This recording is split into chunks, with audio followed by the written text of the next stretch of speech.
할렐루야, 안녕하십니까. 예수의 믿음 목사 손종환 목사입니다. 오늘은 현재 내 마음을 확실히 점검하라는 제목으로 같이 은혜를 나누겠습니다.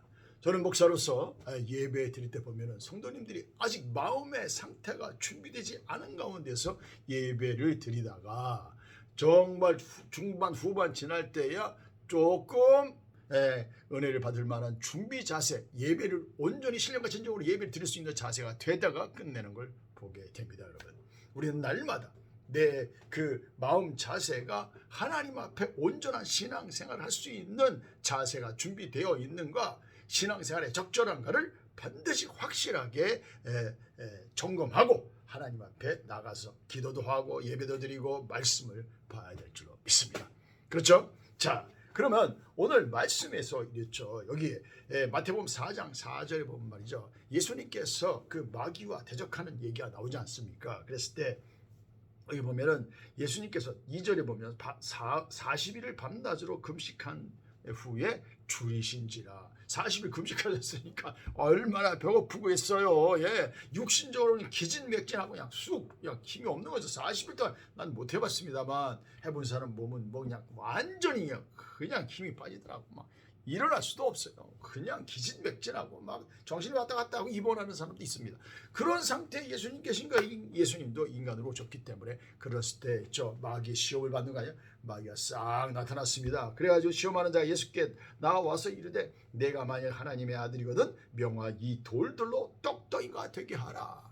여러분, 육신적으로 힘이 딱 빠져 있으면요 마음도 붙잡을 수가 없는 거예요. 마음 상태가 지금 힘든 상태입니다. 육체도 힘들지만 마음 상태도 힘든 상태입니다. 그렇게 마음 상태도 힘든 상태에서 마귀를 대적한다는 건 보통 힘든 게 아니겠지 않습니까? 그런데 여기서 우리 주님은 마음도 힘들고 또 육체도 힘든 이런 상태에서 있죠. 말씀을 딱 붙잡았던 것입니다. 말씀을 딱 붙잡아. 그래가지고 예수께서 대답하여 이르시되 기록되었을 때, 곧 하나님의 말씀을 붙잡는 거야. 기록되었을 때 사람이 떡으로만 살 것이 아니요 하나님의 입으로부터 나오는 모든 말씀으로 살 것이니라. 말씀을 붙잡고 뭐예요? 예수님의 그 마음의 신앙을 딱 붙잡고 마귀를 대적하는 모습을 보게 되는 것입니다. 육체도 힘들니까 마음도 힘든 거예요. 하지만 여러분, 마음이 힘들다고 해서 마음을 그대로 방치하면요 우리는 날마다 신앙생활에 갈등하면서 살아가는 것을 보게 됩니다. 여러분, 마음을 방치하면 안 돼. 마음은 딱 붙잡아야 되는 거야. 마음을 붙잡을 때 마음만 붙잡아요. 말씀을 붙잡으면서 마음을 붙잡을 때 말씀이, 하나님 말씀이 내 마음을 붙잡으면서 마귀를 대적할 수 있게 되고, 또한 뭐예요? 마귀를 대적할 뿐만 아니라 뭐죠? 우리가 신앙생활에 하나님께 영광 돌리는 그런 신앙생활의 상태로 되는 것이죠. 여러분, 마음이 세상에서 힘들 수 있습니다. 육체도 피로할 수 있어요. 그렇지만 예배에 들어올 때요 말씀을 딱 붙잡을 때, 하나님 말씀을 딱 붙잡고 예배 드릴 때 그 말씀이 나의 영혼을 붙잡고 온전히 예배를 드리게 되는 것이죠. 피곤하고 힘들고 마음이 붙잡혀지지 않을 때 하나님 앞에 기도해서 주의 말씀을 딱 붙잡을 때 그 말씀이 나를 붙잡는 것입니다. 그렇죠? 그래서 예수님께서 하시는 그 본을 보면서 우리는요 신앙생활에서 내 마음의 상태를 날마다 확실하게 반드시 점검하면서 하나님 앞에 나아갈 때 우리의 신앙생활은 승리가 될 줄 믿습니다. 왜 그러냐면요, 우리가 말이죠, 세상에 살다 보면 여러 가지 상황 속에서 힘든 상황이 있어요. 그럼 힘든 상황이 되면 육체적으로 힘들 뿐만 아니라 마음이 힘들게 되는 것이에요. 마음이 갈등이 힘들고 곤란하고 괴롭게 될 때는요 우리의 신앙생활에 온전한 신앙생활을 못하기 때문에 말씀을 많이 안다 하더라도, 새벽 기도를 한다 하더라도 우리가 이 혼란 가운데에서, 이 세상 가운데서 굉장히 많은 고통을 당하게 되는 것이죠. 그렇기 때문에 여러분, 많은 사람들이 세상에서 항상 마음이 갈등한 가운데서 살아가다 보니까 세상을 공격적으로, 적극적으로, 긍정적으로 이길 수가 없는 상태가 되는 것이죠. 우리 주님께서 예레미야 17장 9절에 보면 이렇게 말씀하십니다. 만물보다 거짓되고 심히 부패한 것은 마음이라는 거야. 누가 등이 이를 알리오마는. 여러분, 만물보다 거짓되고 부패한 게 우리의 마음이라는 거예요. 우리의 마음은요 쉽게 썩고 쉽게 무너지고 쉽게 흔들리고 쉽게 쓰러지는 것입니다. 그렇기 때문에 그 마음을 내가 그 쉽게 부패하고 쓰러지는 거짓된 그 마음을 붙잡고 신앙생활은 거의 불가능한 거라고 할 수 있어요. 그래서 우리 주님은 뭐라고 했냐면 너희는 날마다 자기 자신을 부인하라고 그랬어. 이 거짓되고 부패한 내 마음을 날마다 뭐예요? 부인하라는 거야. 그리고서 뭐예요? 우리가 주님과 신앙생활을 잘하려면 우리 주님께서 십자가 예수의 새로운 생명이신 예수님을 탁 붙잡고 예수님의 마음, 새 마음을 붙잡고 신앙생활을 해야 되는 것이죠. 그래서 잠언 4장 23절에 보면 무릇 지킬 만한 것보다 너의 마음을 지키라. 여러분 마음을 내가 지키려고 했는데 뭐 아침에 새기도 하고 지키려는데 그 무너진 거 어떻게 할 거야? 그 마음을 지키기 위해서는 어떻게 해야 될까요? 우리 주님께서 거기에 대한 대안을 주신 거죠. 예수님께서 뭐라고 어떻게 했어요? 말씀을 붙잡는 것처럼 우리의 말씀을 붙잡으면서 내 마음을 지킬 수가 있는 것입니다. 그래가지고 우리가 잘 아는 시편 1편에 보면 이렇게 말씀하셨죠. 복 있는 사람은 악인들의 꾀를 따르지 아니하며 죄인들의 길에 서지 아니하며 오만한 자들의 자리에 앉지 아니하고. 어떻게 했죠? 어떻게 우리가 마음을 붙잡고 가느냐에 대한 답이 시편 1편에 써 있는 것입니다. 내 마음을 어떻게 붙잡고 악인의 꾀를 따르지 않고 죄인의 길에 서지 않고 오만한 자의 자리에 앉지 않을 수 있을까요? 내 마음이 어떻게 그렇게 딱 붙잡고 갈 수 있게? 그 이유는 2절에 써 있어요. 오직 여호와의 율법을 즐거워하여 그의 율법을 주야로 묵상하는도다. 말씀을 날마다 즐거워하고 죄로 묵상할 때 어떻게 말씀이 나를 붙잡고 어떻게 되세요? 악인들의 길을 따르지 아니하고 죄인의 길에 서지 아니하고 오만한 자의 자리에 앉지 않는 왜? 말씀이 나를 붙잡음으로 인해서 마귀를 권세를 쫓아내며 하나님이 가신 의로운 길로 갈 뿐만 아니라 하나님의 놀라운 축복의 역사가 있죠. 3절에 그는 시냇가에 심은 나무가 철을 따라 열매를 맺으며 그 잎사귀가 마르지 아니한 같으니 그가 하는 모든 일이 다 형통하리로다.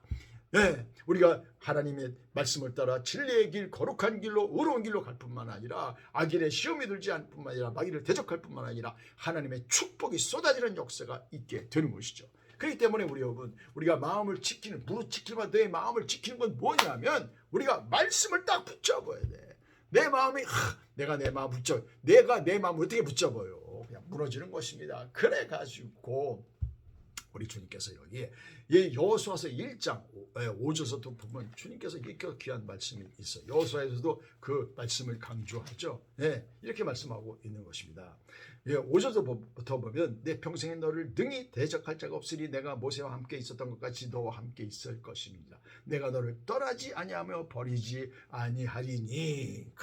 우리 하나님께서 여호수아에게 모세를 쓴 것처럼 내가 너와 함께하면서 너를 평생에 대적할 자가 없게 만들어준다. 이렇게 딱 하나님의 약속을 말씀, 축복의 말씀을 줬어요. 근데 그걸 하려면 어떻게 해야 되느냐? 그 마음을 또 그 믿음을 지켜야 할 거 아니에요. 어떻게 하느냐? 비결을 여기다가 6절, 7절에 써 있습니다. 강하고 담대하라 너는 내가 그들의 조상에게 맹세해 그들에게 주리라 한 땅을 이 백성에게 차지하게 하리라. 그러면서 뭐예요? 강하고 담대하라 할 수 있다, 된다. 이 강하고 담대한 믿음을 가지라는 거야. 근데 여러분 그 믿음을 여호수아가 어떻게 갔냐? 바로 7절에 써 있어요. 7절에 오직 강하고 극히 담대한 나의 종 모세가 네게 명령한 그 율법을 다 지켜 행하고 우로나 좌로나 치우치지 말라. 그리하면 어디로 가든지 형통하리라. 말씀을 꽉 붙잡아라. 말씀을 지켜라. 그러면서 8절에 이 율법책을 내 입에서 떠나지 말게 하며 주야로 그것을 묵상하여 그 안에 기록된 대로 다 지켜 행하라. 그리하면 내 길이 평탄하게 될 것이요 내가 형통하리라. 아까 시편 1편에 있는 말씀처럼 대적을 물리치며 참 거룩한 길을 가게 되고 형통한 축복도 오게 된다는 거예요. 그런데 비결이 뭐냐? 이 율법책을 내 입에서 떠나지 말게 하여 주야로 그것을 묵상하면 된다는 것이죠. 우리 마음을요, 내가 스스로 마음을 지킬 수가 없어요. 내가 맘먹기 달렸다. 그 말도 안 되는 얘기입니다. 인간의 마음이 심히 부패하고 부패한 것이 인간의 마음인데 어떻게 그 부패한 것 갖고 이 세상을 살아갈 수 있습니까? 바로 쓰러지는 것이죠. 그래서 우리가 마음을 지키려면 어떻게 해야 되냐? 주야로 말씀을 묵상하고 율법을 즐거워하는 자가 꼭 돼야 될 때에 저절로 그 말씀이 나를 붙잡아줌으로 강하게 담대하게 되고 악인의 길에 서지 않고 의인의 자리에 앉지 않고 하나님의 거룩한 생명의 길로 따라갈 수가 있게 되는 것이죠. 그래서 예수님도 40일 동안 금식하시면서 말이죠, 괴로웠는데 말이죠, 육체도 그냥 힘이 쭉 빠졌어. 마음도 괴로워 죽겠는데 어떻게 마귀를 대적할 수 있냐? 말씀을 딱 붙잡는 거야. 기록되었을 때 사람이 떡으로만 살 것이 아니라 입에서 나오는, 하나님의 입에서 나오는 말씀으로 살 것이다. 그러면서 예수님의 마음을 딱 지키고 뭐예요? 마귀를 대적했다, 승리했다는 것이죠. 여러분, 기가 막히지 않습니까? 여러분, 우리는요, 우리가 그 세상에 살다 보면 아침 새벽 기도를 하고 좀 1시간 동안 기도 많이 하고 성령 충만 받아 나갔다 하더라도 세상에서 별의별 일을 당하게 됩니다. 그러다 보면 마음이 무너지는 거야. 우리 마음은 약해. 그랬을 때 있죠, 우리가 마음을 어떻게 지킬 수 있느냐? 그것은 뭐냐면, 여러분 평상시에 하는 여호와의 말씀 율법을 즐거워하고 그 여호와의 말씀을 뭐야? 딱 죄로 묵상하는 자가 될 때, 그렇죠? 그 말씀이다 딱 잡아주는 거야. 그리고 내가 내 성령께서 나에게 주시는 그 말씀을 딱 붙잡을 때 말이죠, 나는 약하나 내 마음은 약하나 쉽게 무너지는 자지만 말씀이 나를 확 잡아보로 인해서 세상에서 뭐예요? 강하고 담대하게 자신감 있게 확신 있게 세상을 공격적으로 가면서 뭐죠? 세상에서 항상 기뻐하고 쉬지 말고 기도하고 범사에 감사하면서 밝은 낯으로 긍정적으로 살 수 있을 뿐만 아니라 하나님의 형통함의 역사가 일어날 줄 믿습니다. 여러분, 있죠? 우리 예수님도 이렇게 살았어요. 우리는요, 내 마음 있는 그대로의 모습을 가지고, 내 마음을 가지고 세상은요 살아봐야 헛것이고 우리는 세상을 이길 수가 없고 하나님의 축복을 받을 수가 없습니다. 내 마음은요, 내 마음을 붙잡아 주시는 예수님이 필요한 것이. 그래서 예수님은 우리가 영접하는 자, 곧 그 이름을 믿는 자에게는 하나님의 자녀되는 권세를 줬잖아요. 예수님 우리가 믿을 때 내 마음에 들어오신 거예요. 왜? 내 마음을 붙잡아 주셔서 세상을 이기게 하시고 형통케 하기 위해서. 주님은요, 예수님을 믿을 때 잘 믿어라, 알아서 잘 열심히 믿어, 그리고 천국 가신 게 아니라 내 마음 안으로 들어오셔서 내 마음을 성전 삼아 내 마음을 확 붙잡기 위해서 오신 줄로 믿습니다. 그렇기 때문에 우리는 넉넉히 세상을 이길 수 있는 줄로 믿습니다. 그래서 여러분 마음 안에 주님이 계십니다. 그 주님을 붙잡으십시오. 그리고 날마다 율법을, 말씀을 즐거워하고 말씀을 주로 묵상하는 자가 될 때 그 말씀이 여러분의 마음을 확 붙잡고 피가 되고 살이 되고 영혼이 잘 되고 범사가 잘 되고 강건한 축복의 역사가 일어날 줄 믿습니다. God bless you.